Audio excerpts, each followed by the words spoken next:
سب کے لیے روشنی روشنی سب کے لیے۔ بسم اللہ الرحمن الرحیم۔ السلام علیکم ناظرین، پروگرام روشنی میں آپ کا خیر مقدم ہے۔ میں ہوں آپ کا میزبان سید سلمان گل، اور ابتدا ہی میں ہمارے ادارے سے وابستہ ایک شخصیت جناب سرفراز الحق پچھلے دنوں جن کا انتقال ہو گیا، ہم ان کے جو لواحقین ہیں ان کے رنج میں، اس گھڑی میں، اس غم کی گھڑی میں ان کے ساتھ ہیں، اور دعا کرتے ہیں پروردگار عالم ان کی مغفرت فرمائے اور درجات بلند فرمائے۔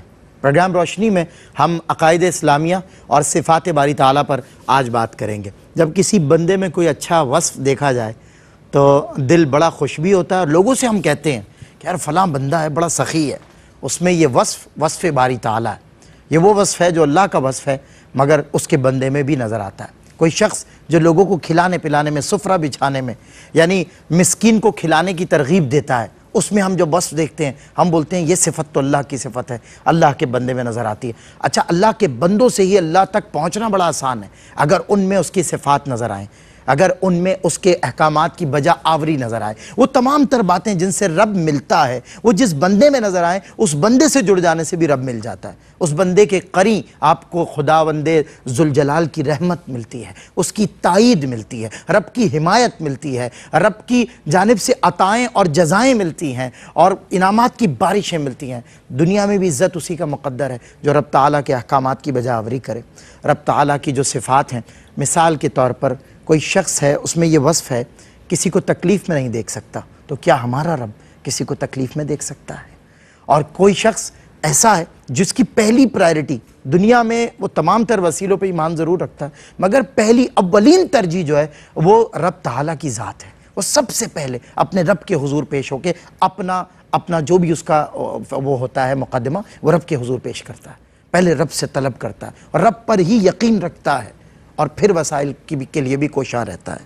مگر وہ لوگ جو رب کی رحمت سے مایوس ہو کر وسائل پر جاتے ہیں، انہیں دنیا میں سوائے مایوسی کے کچھ نہیں ملتا۔ بہرحال صفات باری تعالیٰ اور عقائد اسلامیہ، میں نے برسبیل تذکرہ کچھ باتیں کی ہیں، اور آج اس موضوع پر بہتیرے سوالات ہیں۔ ملک پاکستان کے مقتدر، مستند اور جید اکابر علماء کرام کے ساتھ آپ کی ملاقات ہو رہی ہے، جن میں مفتی محمد ارشاد حسین سعیدی صاحب تشریف فرما ہوئے ہیں، جناب حضرت علامہ مفتی اویس احمد صاحب دامت برکاتہم العالیہ تشریف فرما ہوئے ہیں۔ دونوں حضرات کا میں خیر مقدم کرتا ہوں۔ بہت شکریہ۔ اور آغاز کریں گے قبلہ صاحب مفتی صاحب سے کہ اللہ رب العزت فاعل حقیقی ہے، اس کی وضاحت فرمائیں، اس کے حوالے سے کچھ ارشاد فرمائیں۔ اللہ رب العزت کی ذات اور صفات کو جاننا ہر مومن کے لیے لازم ہے، اور یہ ایمان کا بنیادی تقاضا ہے۔ بلکہ اللہ رب العزت نے انسان کو اور جمیع مخلوقات کو اپنی شان کے تحت پیدا فرمایا، اور ان کا مقصود بھی اپنی تسبیح، عبادت اور بندگی کو ہی رکھا۔ سبحان۔ اور اگرچہ مخلوقات میں سے ہر ایک کی تسبیح، عبادت اور بندگی اس کے حسب حال ہے، انسان کو اللہ رب العزت نے مکلف فرمایا اپنی عبادت کا، اس کا بھی وَمَا خَلَقْتُ الْجِنَّ وَالْإِنسَ إِلَّا لِيَعْبُدُونَ، ہم نے تمام انسانوں اور جنوں کو پیدا کیا تاکہ وہ میری عبادت کریں۔ یہ جو اللہ رب العزت کا فرمان مبارک ہے، اس کی تفسیر میں بھی علماء کرام نے یہی لکھا کہ اے لیعرفون، تاکہ اللہ کی معرفت حاصل ہو۔ اب معرفت ذات کی بھی ہے، صفات کی بھی ہے، پھر افعال کی بھی ہے۔ تو جو سوال میں لفظ شامل ہے فاعل، کہ اللہ تعالیٰ فاعل حقیقی ہے، تو اللہ رب العزت فاعل کہتے ہیں کوئی بھی فعل کو سر انجام دینے والا، صحیح، کوئی بھی کام سر انجام دینے والا، کرنے والا، تو اس کو فعل سے ہے فاعل، تو اس کو فاعل کہتے ہیں۔ اب اللہ رب العزت فاعل ہے، ہر کام کا کرنے والا ہے، اور پھر دنیا میں کچھ کام میں کر رہا ہوں، کچھ آپ کر رہے ہیں، بہت سارے لوگ، ہر کوئی نہ کوئی کام کر رہا ہے، اس معنی میں اسے بھی فاعل کہیں گے۔ مگر پھر اس کو ڈیفرینشیٹ کرنے کے لیے فاعل کے ساتھ فاعل حقیقی کا لفظ لگایا جاتا ہے ہمارے اردو لٹریچر میں، کہ اللہ رب العزت فاعل حقیقی ہے، کہ جتنے امور ظاہر ہو رہے ہیں، سر انجام پا رہے ہیں کائنات کے اندر، اس کے پیچھے جو حقیقی طاقت اور قوت ہے، جو ارادہ، مشیت اور منشا ہے، وہ اللہ تعالیٰ کی ہی پائی جا رہی ہے۔ اس نے چاہا تو وہ کام سر انجام پایا، اور وہ نہ چاہے تو کوئی کام سر انجام نہیں پا سکتا، چاہے اس کام کے آگے کرنے والا کتنا ہی مضبوط ہو، مخلوق میں سے کوئی بھی ہو۔ لیکن اللہ رب العزت کی دی ہوئی توفیق سے، اس کے دیے ہوئے اس کی دی ہوئی طاقت سے اور اس کے ارادے اور مشیت سے کوئی بھی کام سر انجام پا رہا ہوتا ہے۔ اس لیے علماء کرام نے اس کے لیے یہی لفظ استعمال کیا کہ وہ فاعل حقیقی ہے۔ اب جب وہ فاعل حقیقی ہے، اس کو آپ یوں سمجھیں کہ جیسے اللہ رب العزت رازق ہے، مگر اس نے اپنے آپ کو خیر الرازقین فرمایا، بالکل کہ تمام رزق دینے والوں سے بہتر ہے، یعنی تمام رزق دینے والوں کا ذکر کر دیا۔ اچھا، اب رزق دینے والے اور ہو سکتے ہیں، مگر وہ مجازن رزق دینے والے بن رہے ہوں گے، ظاہراً رزق دینے یا پہنچانے کا ذریعہ اور سبب بن رہے ہوں گے، حقیقت میں رزق دینے والا اللہ ہے۔ ایسے ہی اللہ رب العزت نے اپنی صفت میں احسن الخالقین یہ بھی فرمایا ہے۔ تو خالق تخلیق کرنے والا، پیدا کرنے والا، تو ہماری کسی کی تخلیقات ہوتی ہیں، ہم کہتے ہیں بھی یہ فلاں کی تخلیق ہے، یہ فلاں کی تخلیقی شاہکار ہے، تو وہ تخلیق، انوویشن، کوئی نئی چیز جو انہوں نے بنائی، انہوں نے ظاہر کی، تو وہ بھی خالق ہوا، مگر احسن الخالقین، سب سے بہتر تخلیق فرمانے والا۔ سبحان۔ اب اس کا یہ معنی ہرگز نہیں ہے کہ خالق بہت ہیں اور وہ ان میں سب سے بہترین خالق ہے، اور یہ معنی بھی نہیں ہے کہ رازق بہت ہیں اور ان میں وہ بہترین رزق دینے والا ہے، نہیں۔ یعنی جو ظاہراً رزق دینے والے ہیں یا رزق ظاہراً جن کی طرف منسوب کیا جا رہا ہوتا ہے، وہ حقیقت میں رازق نہیں، حقیقت میں رزق دینے والا اللہ ہے۔ ظاہراً عمل تخلیق جن کی طرف منسوب کیا جا رہا ہوتا ہے وہ خالق نہیں، حقیقتاً جو تخلیق فرمانے والا ہے وہ اللہ ہے۔ ایسے ہی جو فعل سر انجام پا رہے ہیں، اس کے پیچھے بھی جو فاعل حقیقی ہے، مؤثر حقیقی ہے، وہ اللہ رب العزت کی ذات ہی ہے۔ اچھا، فعل کے اندر چونکہ حدوث پایا جاتا ہے، فعل ہوتا ہے کوئی کام کرنا، اور جب ہم اس کی ڈیفینیشن کرتے ہیں تو اس کو 3 زمانوں میں سے کسی ایک زمانے کے ساتھ مشروط کریں گے، اردو کی گرامر میں یا انگلش زبان کی گرامر میں، لیکن عربی میں وہ 2 قسموں میں آتا ہے، مضارع اور ماضی۔ مگر یہ کہ اس میں فعل کا جب بھی ذکر ہوگا تو اس کے ساتھ زمانہ پایا جاتا ہے۔ ٹھیک ہے، اب فعل زمانے کے ساتھ مقید ہوا، اور اللہ تعالیٰ کی شان یہ ہے کہ وہ زمانے سے ماورا ہے، تو لہٰذا یہ زمانہ جو آپ کو مجھے دکھائی دیتا ہے سورج چاند کی شکل میں، دن اور رات کی شکل میں، یہ نہ تھا تو وہ تب بھی تھا، یہ نہیں رہے گا وہ تب بھی ہوگا۔ تو لہٰذا جو فعل ہے وہ جب مخصوص اور محدود ہو جاتا ہے اپنے ظہور کے اعتبار سے، تو ہم کہتے ہیں فعل میں حدوث پایا جاتا ہے، جبکہ جو اللہ کی شان ہے وہ حادث نہیں ہے، وہ قدیم ہے، وہ ازلی اور ابدی ہے۔ تو وہ ازلی اور ابدی ہے اپنی ذات میں بھی، اپنی صفت میں بھی، اور اپنے فعل میں بھی۔ تو اپنے فعل کی طاقت میں، ارادے میں، مشیت میں وہ ازلی شان کے ساتھ ہے۔ اچھا، آپ ایک لفظ استعمال فرما رہے تھے، میں اسی ضمن میں اس کو لانا چاہ رہا ہوں کہ بندے اللہ کی صفت اور بندوں میں پائی جا رہی ہوتی ہے۔ اچھا، یہ کامنلی تو ایسے کہہ دیا جاتا ہے، مگر حقیقت یہ ہے جو صفت بندے میں پائی جا رہی ہوتی ہے وہ صفت اللہ کی ہوتی ہی نہیں۔ اللہ کی صفت اللہ کے ساتھ ہی خاص، مخصوص ہے، اللہ کے ساتھ ہی خاص ہے، ایک جھلک اس کی نظر آتی ہے۔ لیکن وہ جو صفت ہے اللہ کی، اچھا، صفت جب بندے میں نظر آ رہی ہوتی ہے تو وہ صفت تو کامن ہو رہی ہوتی ہے، اشتراک ہوتا ہے اس کا، لیکن وہ بندے کی صفت ہوتی ہے۔ مثلا سننا، اللہ تعالیٰ سمیع سننے والا ہے، بندہ بھی سمیع سننے والا ہے۔ اللہ تعالیٰ بصیر دیکھنے والا ہے، بندہ بصیر دیکھنے والا ہے۔ اب ہم یہ نہیں کہیں گے کہ اللہ کی صفت سماعت بندے میں ہے یا اللہ کی صفت بصارت بندے میں پائی جا رہی ہے، نہیں، چونکہ اللہ کی جو صفت بصارت یا سماعت ہے یا کوئی بھی صفت ہے وہ اپنی مخصوص شانوں کے ساتھ ہے، اور وہ صرف اسی کا خاصہ ہے۔ بے شک بندے کا سننا جو ہے وہ اللہ کے سننے کے ساتھ کسی طرح میل نہیں کھا رہا، کسی طرح میچ نہیں کر رہا۔ ہاں، اسے کہیں گے تو سننا، کہیں گے تو اسے دیکھنا۔ تو لہٰذا بندے جب کوئی کام سر انجام دیتے ہیں وہ وسیلہ بنے، وہ سبب بنے، وہ ذریعہ بنے، وہ ظاہراً مجازاً اس کام کو سر انجام دینے والے بنے، مگر وہ ان بندوں کا فعل کہلائے گا۔ حقیقت میں اللہ ہی ہے جو فاعل حقیقی ہے، اور اس نے اپنے آپ کو فرمایا فعال لما یرید، کہ وہ جس شے کا ارادہ فرماتا ہے، چاہتا ہے، وہ صرف اس کا فاعل نہیں، فعال ہے، اور یہ مبالغے کا صیغہ ہے، یعنی کرنے والا ہے اور بہت زیادہ کرنے والا ہے اپنے فعل کا۔ تو لہذا اللہ رب العزت فاعل حقیقی، ہر جگہ جہاں ہمیں کوئی چیزیں نظر آتی ہیں ظہور پذیر، اس کے پیچھے جو اصل طاقت ہے، جو ارادہ اور مشیت ہے، وہ اللہ کا پایا جاتا ہے۔ کیا بات، بہت خوبصورت گفتگو فرمائی، مضبوط ماشاءاللہ کلام فرمایا حضرت نے، اور تمام تر کلام کا تتمہ اقبال کی اس بات پہ ہوتا ہے کہ خرد ہوئی ہے زمان و مکان کی زناری، وہ جو عزا پر اور لات پر وہ جو ایک زیور نما ایک زنار جسے کہا جاتا ہے، اور بت کا بھی نام زنار کہا جاتا ہے۔ خرد ہوئی ہے زمان و مکان کی زناری، نہ ہے زمان نہ مکان، لا الہ الا اللہ۔ ہمارے ساتھ مفتی اویس احمد صاحب تشریف فرمائیں۔ حافظ صاحب سے میری تو کافی دنوں کے بعد ملاقات ہو رہی ہے، بہت خوبصورت کلام کرتے ہیں حضرت۔ اللہ تعالیٰ کی جو صفات ہیں اس پر تو حضرت نے وضاحت بھی فرما دی، اور اس حوالے سے بھی لوگ کہہ دیتے ہیں کہ جی اس میں دیکھیں یہ صفت پائی جاتی ہے، حضرت نے اس کو کلیئر بھی فرمایا۔ اچھا، صفاتی نام اللہ کے ہمیں نظر آتے ہیں بندوں کے، اللہ بھی رحمان ہے، بندہ بھی عبد الرحمن ہوتا ہے، رحمان بھی پیار سے کہا جاتا ہے اسے۔ اللہ کے کئی صفاتی نام بندوں، تو کیا یہ ٹھیک ہے ایسا یہ جوڑ گٹ جوڑ جو ہے؟ بسم اللہ الرحمن الرحیم۔ صفات باری تعالیٰ پہ ہم بات کر رہے ہیں عقائد کے اعتبار سے۔ مفتی صاحب نے جو اپنے کلام میں آخر میں بات کی، وہیں سے میں بات کو آگے جوڑتا ہوں۔ یہ بڑی پیاری بات کی کہ دیکھیں صفتیں حقیقت میں اللہ ہی کی، بے شک، جو اس کے صفاتی نام ہیں جو قرآن کریم میں اس نے ذکر کیے، 99 اس کے نام آتے ہیں، یہ سب اسی کی حقیقت میں صفتیں بھی اسی کی ہیں۔ ذاتی نام جیسے اس کا اللہ ہے، وہ اس کا ذاتی نام ہے، صفات بھی ساری ہی اس کی صفات مخصوصہ ہیں، اس کے ساتھ مخصوص ہیں۔ ہاں البتہ اس نے قرآن کریم میں کچھ صفتیں ایسی ہیں جو اس نے اپنے بندوں کے نام بھی رکھے ہیں، یا اپنے بندوں کے ساتھ بھی اس کو جوڑ دیا۔ بالکل، یہ اس کا کرم ہے یا یہ اس نے خود ایسا کیا ہے، تو ہمیں پھر ان چیزوں میں اجازت مل جاتی ہے کہ ہم وہ نام بندوں کے لیے استعمال کر لیتے ہیں۔ مگر جیسے اگر وہ سمیع ہے اور بندے کو سمیع کہا، جیسے آپ نے تو ہاں، تو اس کا مطلب یہ نہیں ہے کہ بندہ بھی اس میں مشترک ہو گیا، مشترک نہیں ہے بندہ، نہیں ہو سکتا، بندے وہ کی تو سوال ہی پیدا نہیں۔ بالکل وہ حادث ہے، اور اس کی جو صفت ہے وہ باقی ہے۔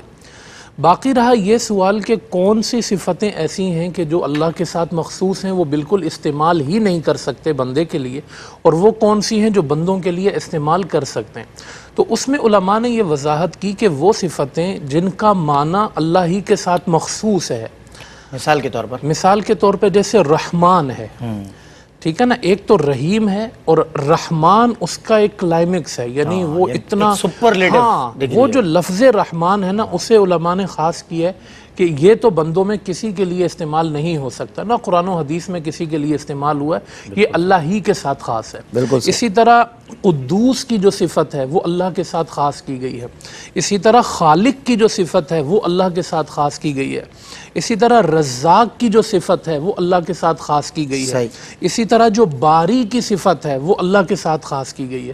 تو اگر کسی کا نام ہم جیسے رکھتے ہیں ان ناموں میں سے، تو عبد کا استعمال ضرور کریں، عبد الخالق، عبد القدوس، عبد الرحمن، عبد الباری، یہ لازمی بھی ہے، یہ لازمی ہے، بالکل صحیح، یہ اللہ کے کیونکہ ہمارے یہاں ایسی کہہ دیا تھا رحمان ادھر آؤ ذرا، ہاں یہ غلط ہے، عبد الرحمن۔ اچھا میں قبلہ آپ کی بات چاہتا ہوں انٹرپٹ نہ ہو مزید، اور تفصیل سے اس جواب کو ہم سنیں انشاءاللہ اس بریک کے بعد ہوتی ہے آپ سے ملاقات۔ بڑا اہم ترین سوال بھی ہے اور اہم ترین نکات کی طرف حضرت اشارہ بھی فرما رہے ہیں، آپ کہیں مت جائیے۔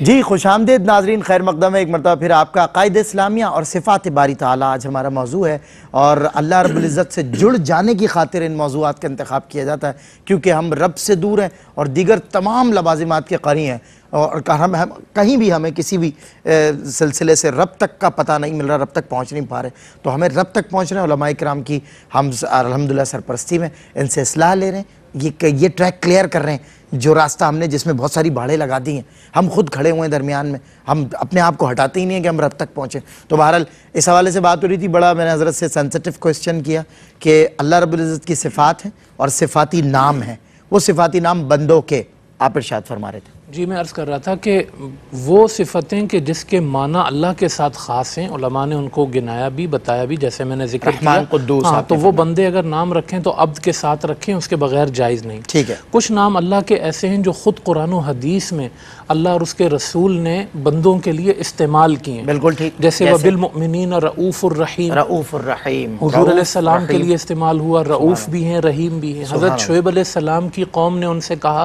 اِنَّكَ لَأَنْتَ الْحَلِيمُ الرَّشِيدُ، آپ حلیم اور رشید ہیں، حلیم اور رشید اللہ کی صفتیں۔ اسی طرح حضرت یوسف علیہ السلام نے کہا انی حفیظ علیم، میں حفیظ ہوں، علیم ہوں، یہ دیکھیں یہ ان کے لیے استعمال ہوا، انہوں نے خود استعمال کیا۔ ہمارے نبی نے حضرت یوسف علیہ السلام کے لیے کریم ابن کریم کہا، ٹھیک ہے، ان کا پورا سلسلہ نسب ذکر کیا، تو کریم کا لفظ جو ہے وہ ان کے لیے استعمال ہوا۔ علی اللہ کا نام ہے، حضرت علی رضی اللہ تعالیٰ عنہ کا بھی وہ نام ہے، علی ہی ہے وہ، ٹھیک ہے نا. تو یہ اس طرح کے جتنے بھی نام ہیں اور یہ خود قرآن و حدیث میں استعمال ہو گئے ہیں، تو یہ بندوں کے لیے استعمال ہو سکتے ہیں. نام اگر رکھیں اور اب کے بغیر اگر استعمال کریں تو پھر جو ہے وہ اس میں گناہ نہیں ہوگا. اور آخری بات مختصر سی یہ کہ اللہ کو جو پکارا جائے نا، اس نے قرآن میں کہا وَلِلَّهِ الْأَسْمَاءُ الْحُسْنَى فَادْعُوهُ بِهَا، جو اللہ کے نام ہے نا انہی سے پکارو. وَذَرُوا الَّذِينَ يُلْحِدُونَ فِي أَسْمَائِهِ، اور وہ جو لوگوں نے افراط و تفرید کر دیا ہے نا اس کے ناموں میں، اس سے دور رہو. تو اس لیے علماء نے کہا کہ اللہ نے جو خود اپنا نام ذکر نہیں کیا نا، بھلے اس کا معنی ٹھیک ہو لیکن وہ پکارنے میں احتیاط کرو. جیسے وہ قرآن میں کہتا ہے یعلمکم، وہ سکھاتا ہے، لیکن اس نے قرآن و حدیث میں کہیں اپنے آپ کو معلم نہیں کہا. تو کہا معلم کا معنی تو ٹھیک ہے مگر یہ اللہ کا نام آپ نہ پکاریں، کیونکہ اس نے خود اپنا نام نہیں رکھا، نہیں پکارا، کہیں ذکر نہیں کیا. تو اس لیے جو صفاتی نام ہیں انہی کے ساتھ اللہ پاک کو پکارا جائے. یہ احتیاط اس میں اور بھی زبردست. اور قرآن میں رب بھی کہا اس نے، رب ہے، اللہ کہا ہے، اور اپنے صفاتی نام رحمان، رحیم، قدوس، جبار، قہار، کئی نام. لیکن ہم کہتے ہیں کہ اور جو ہے وہ جب لفظ قہار آتا ہے تو ہمارے ظاہر ہے طبیعت پر لرزہ طاری ہونا چاہیے. وہ خوف کہ اللہ ہمیں وہ خوف نصیب فرمائے جس کے لیے اس نے جنتان کا مجدہ سنایا ہے. وہ جو خوف سے اللہ کے کانپتے ہیں ان کو، جن کو 2 جنتوں کا اللہ نے مجدہ عنایت فرمایا، اللہ ہمیں ایسا ایمان عطا فرمائے اور ایسا اپنا خوف عطا فرمائے. حضرت تشریف فرما ہے. میں ایک بات اور سرنامے میں کہہ رہا تھا کہ اس کی رحمت سے اس کا بندہ مایوس نہیں ہوتا، بلکہ فرسٹ پرائرٹی بھی اس کی اللہ ہوتا ہے اور لاسٹ پرائرٹی بھی اس کی ہمیشہ فرسٹ سے لے کر لاسٹ تک اس کا ایک سرٹن بلیو ہوتا ہے رب تعالیٰ کی ذات پر. میرا کام یہی کرے گا، آج کرے یا بعد میں ہو، کرے گا یہی دیکھنا ہے کیسے کرتا ہے. وسائل کی طرف کوشاں رہتا ہے، اس میں کوئی نہیں. لیکن ایک طرف اللہ پہ بلیو ہے مکمل اور ایک طرف مکمل وسائل پر بلیو ہے، زمان و مکان پر بلیو ہے انسان کا، اور فارمیلٹی وہ یہ بھی کرتا ہے. اور پھر مایوس اللہ کی رحمت سے ہو جاتا ہے. ظاہر ہے جب اس کا اللہ پہ بلیو ہی نہیں ہے تو مایوس بھی ہوگا. اللہ کی رحمت سے مایوس ہونے والا، اس کے حوالے سے ہمارا عقیدہ کیا ہے؟ مطلب اسلام اس کے حوالے، قرآن تو کہہ رہا ہے لا تقنطوا من رحمت اللہ، لیکن اسلامی عقیدہ کیا ہے اس حوالے سے؟ یقیناً اسلامی عقیدہ بھی یہی ہے جو قرآن مجید نے خود بیان فرمایا. اللہ رب العزت کا واضح حکم موجود ہے کہ لا تقنطوا من رحمت اللہ، کہ اللہ کی رحمت سے ہرگز مایوس نہ ہوں. اب سوال یہ ہے کہ اللہ کی رحمت سے مایوسی کا معنی کیا ہے اور اللہ کی رحمت سے پر امید رہنے کا معنی کیا ہے؟ اس کو جب ہم اسلامی عقائد کے تناظر میں دیکھتے ہیں تو دیکھیے انسان کی زندگی کے اندر ایک طرف ہے اس کی تدبیر اور ایک طرف ہے اللہ رب العزت کی تقدیر. اور یہ جو انسانی زندگی کا دریا ہے نا، یہ ان دونوں کناروں کے درمیان رواں دواں ہے. صحیح، یہ چلتا چلا جا رہا ہے. جیسے کسی دریا کے نہر کے 2 کنارے کبھی آپس میں نہیں ملتے اور مگر ساتھ ساتھ چل رہے ہوتے ہیں. صحیح. تو ایسے تدبیر ہے، تقدیر بھی ہے. تدبیر بھی انسان کی زندگی میں، تقدیر بھی انسان کی زندگی میں عمل دخل دے رہی ہے. بالکل صحیح. اچھا، انسان اس میں رواں دواں ہے.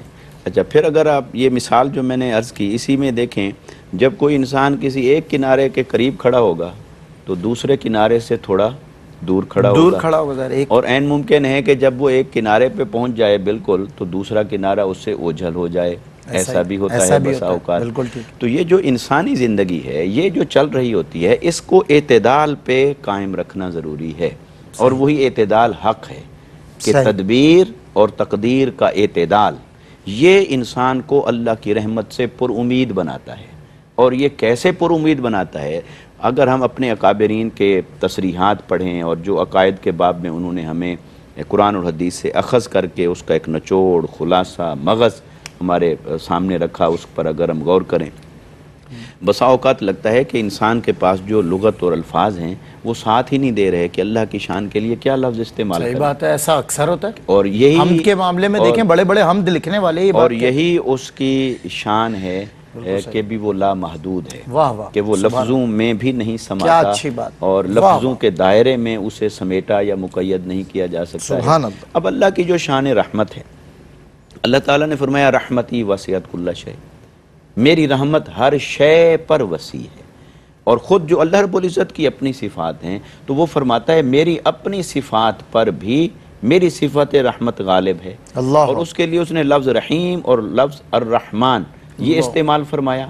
الرحمن جو رحمت کے مبالغے کا معنی دے رہا ہے، اور الرحیم جو اس رحمت کا فعلی ظہور ہمارے سامنے رکھتا ہے، یا یوں سمجھیں اس کے اندر مداومت اور ہمیشگی کا معنی دیتا ہے، تو اس میں تھوڑا فرق ہے، اس کی ڈیٹیل میں ہم جائیں تو اللہ رب العزت کی جو شان رحمت ہے، انسان کا کیسے اس کے ساتھ اپنی امید کو وابستہ رکھے۔ ہم کوئی کام کر رہے ہوتے ہیں، نتیجہ ذہن میں خود سے بنا رکھا ہوتا ہے، پھر وہ نتیجہ برآمد نہیں ہوتا تو انسان نا امید ہونے لگتا ہے کہ شاید جو میں مانگ رہا تھا وہ مجھے ملا نہیں۔ وہ جو ایک آپ کی جد و جہد تھی، ایک آپ کی ڈیسٹینیشن تھی، وہ ڈیسٹینیشن جو آپ نے سکیچ آؤٹ کر رکھی تھی، وہ حالات اور اسباب کے تحت کبھی اسی طرح آپ کو حاصل ہو پائے گی، کبھی نہیں۔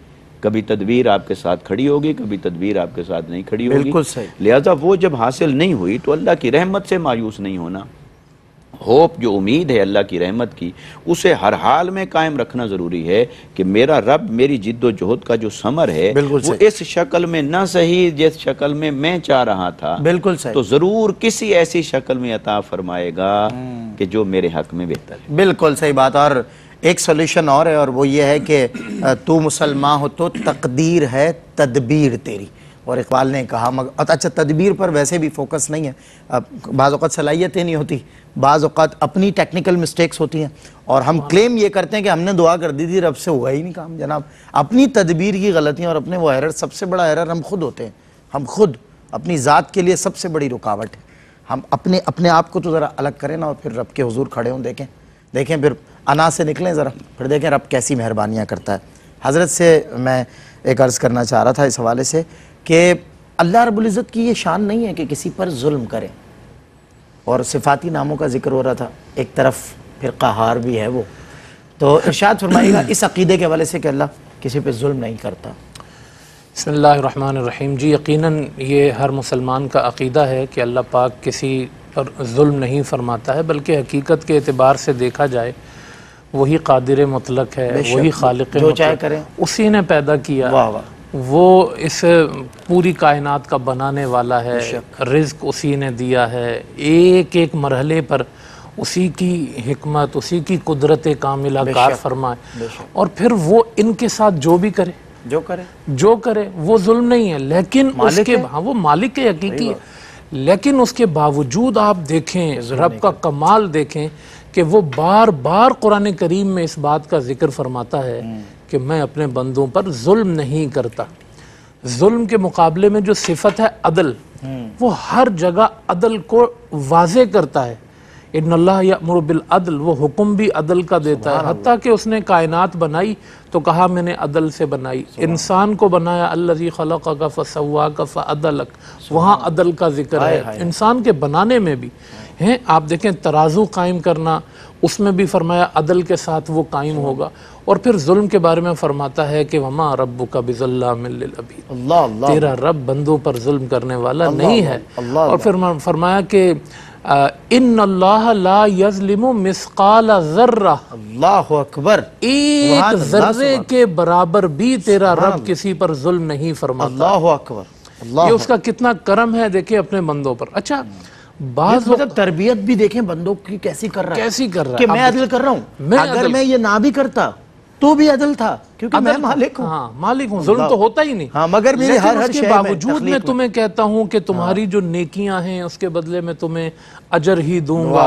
اور جو ہے وہ گناہوں سے درگزر بھی کروں گا، گناہوں سے اکثر درگزر کروں گا، اور بہت کم اس کا بدلہ۔ یہ جو بندے کہتے ہیں ایسا ہوتا نہیں ہے، اگر ہم لوگ انسان بینگ اے ہیومن، ہم برتنا دیکھیں ایک دوسرے کا، اتنی سی غلطی زندگی بھر کے احسانات کو فراموش کرتی ہے، اور رب تعالیٰ وہ اتنی سی نیکی کی تلاش میں بندے کی ظہر الفساد، وہ کہتا ہے ظہر الفساد فی البر والبحر بما کسبت ایدی الناس، یہ جو تم تکلیفوں میں ہو، پریشانیوں میں ہو، فساد میں ہو، یہ لوگوں کے اپنے ہاتھوں کا کام ہوتا ہے۔ یہی بات، اور اللہ فرماتا ہے وما ظلمہم اللہ، وما ظلمہم اللہ ولکن کانوا انفسہم یظلمون، اللہ بندوں پر ظلم نہیں فرماتا ہے، بندے خود اپنے اوپر ظلم کرتے ہیں۔ آپ زمانے میں ہر طرف دیکھ لیں، ہر بندہ اپنی مثال سب سے پہلے ضرور لے کہ وہ اپنی جان پہ کتنا ظلم کر رہا ہے، وہ کس قدر جو ہے وہ انصاف کے ساتھ کھڑا ہے، کس قدر ظلم کے ساتھ کھڑا ہے۔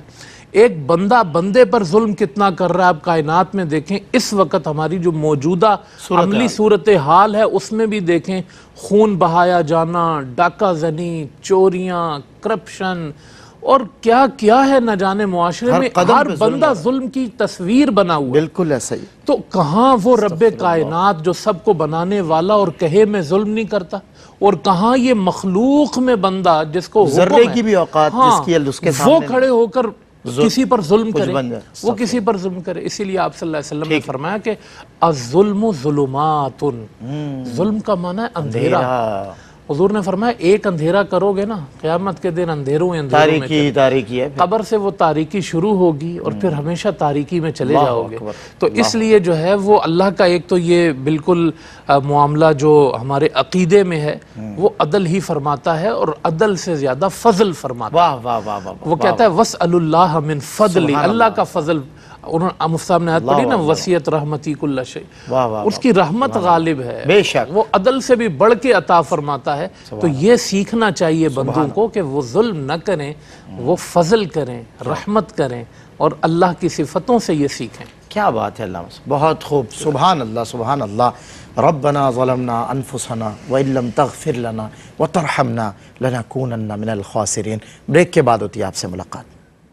خوش آمدید ناظرین، ایک مرتبہ پھر خیر مقدم ہے آپ کا مفتی محمد ارشاد حسین سعیدی صاحب، حضرت علامہ مولانا مفتی اویس احمد صاحب دامت برکاتہم العالیہ ہمارے ساتھ ہیں، اور خوبصورت گفتگو جاری ہے، بہت اچھا کلام کیا دونوں نے، اور اسپیشلی بھی بریک سے پہلے جو مفتی صاحب فرما رہے تھے بہت مجھے لطف آیا۔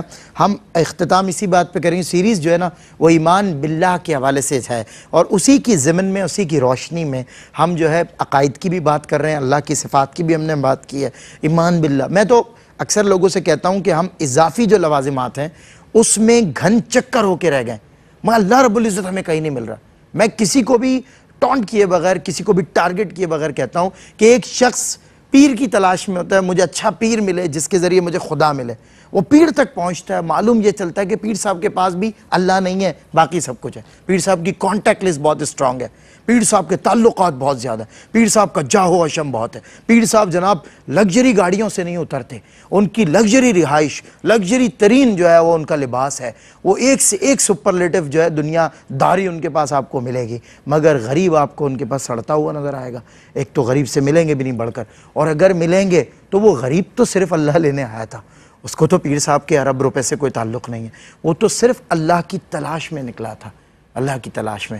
کوشش ہے ان موضوعات کے ذریعے کہ اس کو اللہ ملے، اس کو اللہ مل جائے، ہم سب کو اللہ مل جائے، اور ہم اللہ کے اتنا قریب کھڑے ہوں۔ کچھ وقت اللہ کے لیے خلوت کا نکالنا ہوگا میرے دوستوں، بھائیوں، عزیزوں، اللہ کے لیے کچھ خلوت میں اللہ کے حضور پیش ہو کر اپنے مقدمات اور اپنا احتساب رب کے حضور پیش کرنا ہوگا، گڑ گڑانا ہوگا، اور یہ معمول بنانا ہوگا۔ ان پرفتن حالات میں جب انسان ہر ایک شے سے بیزار ہے، گناہوں سے بھی بیزار ہو چکا ہے، رب کے حضور اسے کھڑا ہونا پڑے گا، کھڑے ہو کر رب کے حضور پیش ہونا پڑے گا۔ رب تعالیٰ اپنی رحمت کی آغوش میں اسے لے لے گا، اپنے آپ میں کتنی تبدیلیاں اور انقلاب آپ محسوس کریں گے آپ سوچ نہیں سکتے۔ میں مفتی ارشاد حسین سعیدی صاحب، ایمان باللہ تھا تو حضرت ایک دم سے وہ جو ہے بات ذہن میں آئی تو زبان پر آ گئی۔ ارشاد فرمائیے ایمان باللہ کے کیا تقاضے ہیں؟ دیکھیے، خاص بات یہ ہے کہ اللہ رب العزت کی ذات پر ہم ایمان لائے، اللہ پاک نے یہ توفیق عطا فرمائی، مسلمان گھرانوں میں پیدا ہوئے، مگر ایمان جو ہے یہ صرف قال نہیں ہے کہ زبان سے کہہ بھی دی اللہ الہ تو کیا حاصل، دل و نگاہ مسلمان نہیں تو کچھ بھی نہیں۔ سورہ حجرات میں اللہ رب العزت نے ارشاد فرمائی وقالت الاعراب آمنا قل لم تؤمنوا ولکن قولوا اسلمنا ولما يدخل الایمان فی قلوبکم۔ اے حبیب صلی اللہ علیہ وسلم، دیہات سے کچھ لوگ آئے ہیں اور آتے ہی انہوں نے یہ کہنا شروع کر دیا ہے کہ ہم ایمان لے آئے ہیں۔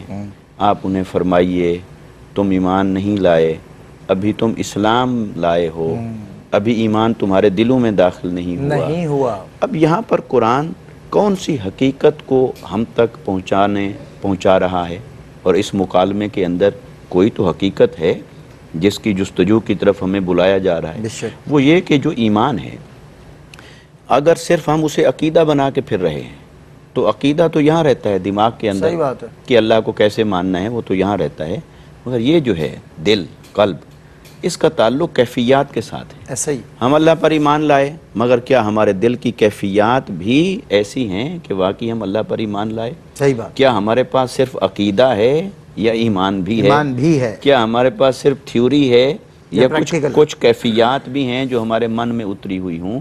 تو ایمان باللہ، اللہ پر ایمان، یہ در حقیقت اللہ کے ساتھ ایک تعلق کا تقاضا کرتا ہے، اور وہ جو تعلق ہے بندے کا اللہ کے ساتھ، وہ تعلق صرف رسمی نہیں ہے، بلکہ وہ تعلق اتنا گہرا ہونا چاہیے کہ اٹھتے بیٹھتے سوچتے کچھ کرتے بولتے کھاتے پیتے لین دین زندگی کے ہر لحظہ کے اوپر وہ اللہ کو دیکھے اور اللہ کو ہر لمحہ یاد رکھے، اور کسی لمحہ اس کی اطاعت اور فرما برداری سے اپنے آپ کو نہ نکالے۔ اس میں ایک خوبصورت جملہ جو مجھے ایک مہربان نے بات ہو رہی تھی تو انہوں نے بتایا کہ دیکھیے اللہ کی شان یہ ہے کہ اس کی غیرت کا تقاضا یہ ہے کہ وہ ٹاپ سے کم پرائرٹی پہ کسی کو نہیں ملتا۔ اگر کسی آدمی نے ظاہر اگر شایان شان بات کی، اگر کسی آدمی نے اپنی زندگی کی پریفرنسز میں پرائرٹیز کے اندر اللہ کو ٹاپ پہ رکھا ہی نہیں، صحیح بات، تو وہ کہتا ہے کہ پھر میں تمہیں نہیں ملوں گا۔ کوٹھی چاہیے لے لو، مال چاہیے لے لو، گاڑیاں چاہیے لے لو۔ یہ جن گاڑیوں کی اور زیب و زینت کی آپ باتیں کر رہے تھے، تو جن کے پاس اس سب کا ریل پیل ہے، سوال یہ ہے کہ کیا ان کے پاس رب بھی ہے؟ یہ سوال اللہ فرماتا ہے کہ میں تو تب ملوں گا کسی کو کہ اگر اس نے مجھے اپنی زندگی کے اندر ٹاپ پرائرٹی بنایا ہے۔ یہ اس کی الوہیت کا تقاضا ہے، یہ اس کی غیرت کا تقاضا ہے، یہ اس کی شان قدوسیت کا تقاضا ہے کہ وہ کسی ایسے بندے کی طرف اپنی توجہ نہیں فرماتا کہ جس نے اپنی زندگی کی پہلی ترجیح رب کو نہیں بنا رکھا ہے، تو لہٰذا وہ تو بے نیاز ہے۔ اس نے تو کہہ دیا کہ میں تو سمد ہوں، بے نیاز ہوں، اسے ہماری کوئی پرواہ نہیں ہے۔ ہم اس کے پیچھے بھاگیں، اس کے در پہ آئیں، گڑ گڑائیں، ہماری زندگی میں عبادت ہو، بندگی ہو، اطاعت ہو، تقوی ہو، نیکی ہو۔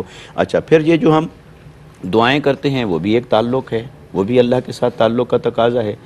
تو ہم کیا اپنے آپ سے اگر پوچھیں تو ہم دعائیں پڑھتے ہیں یا ہم دعائیں کرتے ہیں؟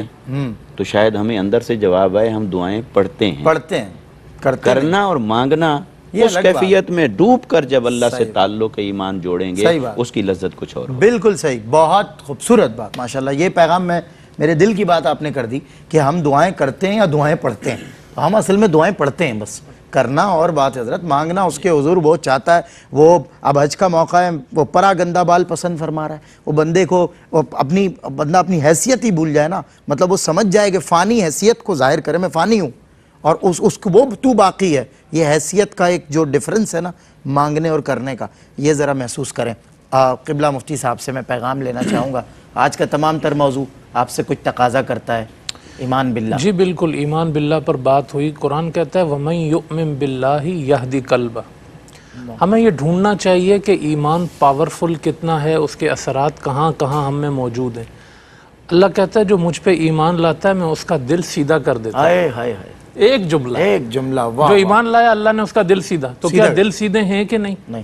جو کلمہ ہم پڑھتے ہیں اللہ اس کو کہتا ہے کَشَجَرَةٍ طَیِّبَةٍ أَصْلُهَا ثَابِتٌ وَفَرْعُهَا فِي السَّمَاءِ۔ جو تم نے کلمہ پڑھا ہے نا، اس کی جڑیں زمین میں ہیں، شاخیں آسمان میں ہیں، تُؤْتِي أُكُلَهَا كُلَّ حِينٍ، ہر وقت وہ درخت پھل دے رہا ہے۔ تو ہمارا ایمان ہمیں کتنا پھل دے رہا ہے، یہ سوچنے کی بات ہے۔ آخری جملہ کہوں گا، دیکھیں حضور علیہ السلام نے بندے مانگے اللہ سے، کہا مجھے عمر دے دے۔ یعنی ایمان کی پاور آپ دیکھو، ایک عمر، اور آپ دیکھیں اس کے ایمان کی طاقت سے کیا ہوا، سقر۔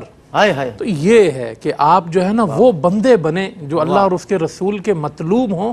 ایمان اتنا پاورفل ہے کہ ایک ابراہیم کو اللہ نے قرآن میں کہا ان ابراہیم کان امتن۔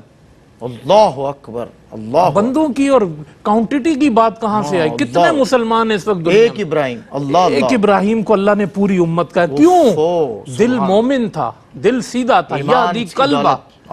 یہ ہے ایمان کی پاور ہونی چاہیے۔ ایمان باللہ کا یہ تقاضا ہے کہ آپ کو وہ پاور اس ایمان کی، ہم ہر جگہ جیسے مفتی صاحب نے کہا نا ترجیح کا، ہم ہر جگہ ہر چیز کو بچاتے ہیں، ایمان کو بیچتے ہیں، بالکل ہر چیز بچتی ہے ہماری، دولت بچاتے ہیں، اپنی جھوٹی عزتیں بچاتے ہیں، ہم شہرت بچاتے ہیں، ہم منافع کو بچا لیتے ہیں، ایمان ہر جگہ قربان ہوتا ہے، کہیں جھوٹ بول کے ایمان قربان کرتے ہیں، کہیں ہم جو ہے خیانت کر کے ایمان ضائع کرتے ہیں، کہیں ہم جو ہے وہ بے عہدی کر کے، کہیں کرپشن، کہیں خیانت، ہر جگہ ایمان ہماری زد میں آتا ہے، صحیح بات، باقی سب ہمارے پاس ہے، بالکل وہ پیر ہو، فقیر ہو، وہ عوام ہو یا حکمران ہو، سب کے پاس سب کچھ ہے، نہیں ہے کسی کے پاس، وہ ایمان کی حقیقت نہیں ہے، صحیح بات، وہ ایک بندے کے پاس بھی آئے گی نا، وہ امت بن جائے گا، پوری امت بن جائے گا، ایک ابراہیم کو اللہ نے امت، کیا اچھا جملہ اور کیا اچھی بات۔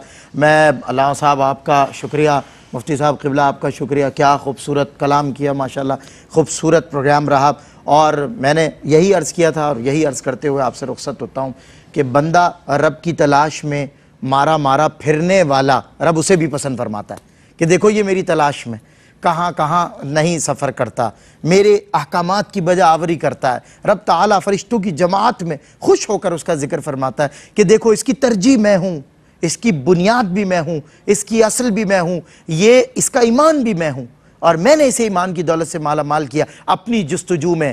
یہ رب تعالیٰ جنگلوں میں بھی اپنے بندوں کو پھراتا ہے، 40 برس ریاضتیں بھی کرواتا ہے، اور پھر یہ اپنے بندوں کی ناز برداریاں بھی اٹھاتا ہے، ان کے ذکر بھی فرماتا ہے، پھر یہ اپنے صدیق اکبر کے لیے کہتا ہے کہ پوچھئے کہ کیا یہ مجھ سے، کیا ہم سے راضی ہیں، ان کا خدا ان سے راضی ہوا، پھر یہ ایسی ناز برداریاں اور ایسے پروٹوکول۔ یہ ہوتا ہے اللہ کے بندے کا پروٹوکول، یہ نہیں ہوتا کہ وہ لگژری لائف سٹائل میں ہے اور اس کی بہت بڑی کوئی کانٹیکٹ لسٹ ہے۔ میں پھر ایک بار انڈورس صرف اس لیے کر رہا ہوں کہ دنیا میں رہ کر خدا کی تلاش کرنے والے دنیا سے ہی متاثر ہو رہے ہیں، دنیا کی آسائشوں کی تلاش میں خدا کو ڈھونڈنے نکلے، بھائی اس کے پاس خدا کے، میں اس کی نفی نہیں کرتا۔